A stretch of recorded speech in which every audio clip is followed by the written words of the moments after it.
ನನ್ನ ದೇಹವನ್ನು ನಿರಂತರವಾಗಿ ಪ್ರೋಗ್ರಾಂ ಮಾಡುತ್ತಾ, ಆಗ ನಾನು ಪ್ರಕಾಶಮಾನವಾದ ಹಳದಿ ಬೆಳಕನ್ನು ನೀರಿಗೆ ಪ್ರವೇಶಿಸುತ್ತಿದ್ದೆ. ನನಗೆ ಕುತೂಹಲವಾಯಿತು ಮತ್ತು ಬೆಳಕಿನ ದಿಕ್ಕನ್ನು ತಲುಪಲು ಹೇಗಾದರೂ ಪ್ರಯತ್ನಿಸಿದೆ. ನಾನು ಬೆಳಕನ್ನು ಸಮೀಪಿಸಿ ಅದನ್ನು ಮುಟ್ಟುತ್ತಿದ್ದಂತೆ ನಾನು ಅದರೊಳಗೆ ಲೀನನಾದೆ, ನಾನು ಬೆಳಕೇ ಆದಂತೆ. ಅದು ಹೊರಹೊಮ್ಮುತ್ತಿದ್ದ ಶಕ್ತಿಯು ನನ್ನನ್ನು ಸಂಪೂರ್ಣವಾಗಿ ರೋಮಾಂಚನಗೊಳಿಸಿತು, ಮತ್ತು ನಾನು ಈಗ ನೀರಿನ ಅಡಿಯಲ್ಲಿ ಈಜುತ್ತಿದ್ದೆ ಮತ್ತು ಉಸಿರಾಡುತ್ತಿದ್ದೆ, ಪ್ರಜ್ಞಾಪೂರ್ವಕವಾಗಿ, ಅರಿವಿಲ್ಲದೆ, ಬೆಳಕಿನ ಕೋಕೂನ್ನಲ್ಲಿ ಸುರಕ್ಷಿತವಾಗಿ. ನಾನು ಸಲೀಸಾಗಿ ತೇಲುತ್ತಿದ್ದೆ, ನನ್ನ ಕಣ್ಣುಗಳು ಮುಚ್ಚಲ್ಪಟ್ಟವು ಮತ್ತು ನನ್ನ ಉಸಿರಾಟವು ಸ್ಥಿರವಾಗಿತ್ತು.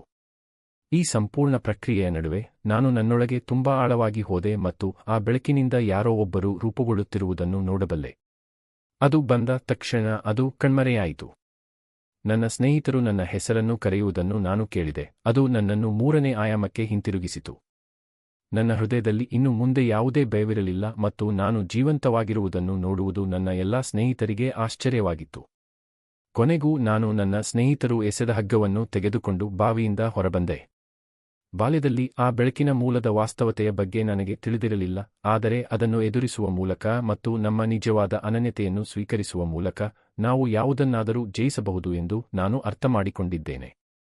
ಈ ಘಟನೆಯು ನನ್ನ ನೆನಪಿನಲ್ಲಿ ಮರೆಯಲಾಗದ ಗುರುತು ಬಿಟ್ಟಿತ್ತು. ಇದು ಮುಂಬರುವ ಸಾಹಸಗಳ ಆರಂಭ ಮಾತ್ರ. ಕೆಲವು ತಿಂಗಳುಗಳ ನಂತರ ಮತ್ತೆ ಸವಾಲಿನ ಪರಿಸ್ಥಿತಿ ಬರಲಿದೆ ಎಂಬ ಭಾವನೆ ನನಗಿತ್ತು.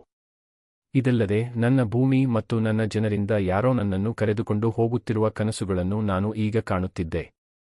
ನಿಜವಾದ ದೈವತ್ವವನ್ನು ಪಡೆಯುವ ನನ್ನ ಪ್ರಯಾಣದಲ್ಲಿ ನನ್ನೊಂದಿಗೆ ನನ್ನ ವಿದ್ಯಾರ್ಥಿಗಳಾಗುವ ಜನರ ಅಪರಿಚಿತ ಮುಖಗಳನ್ನು ಸಹ ನಾನು ನೋಡಿದೆ. ನಾನು ಕೇವಲ ಮಗುವಾಗಿದ್ದಾಗ ಮತ್ತು ನಾನು ಈ ಕನಸುಗಳ ಅರ್ಥವನ್ನು ಹಂಚಿಕೊಂಡಾಗ ನನಗೆ ಎಂದಿಗೂ ಅರ್ಥವಾಗಲಿಲ್ಲ.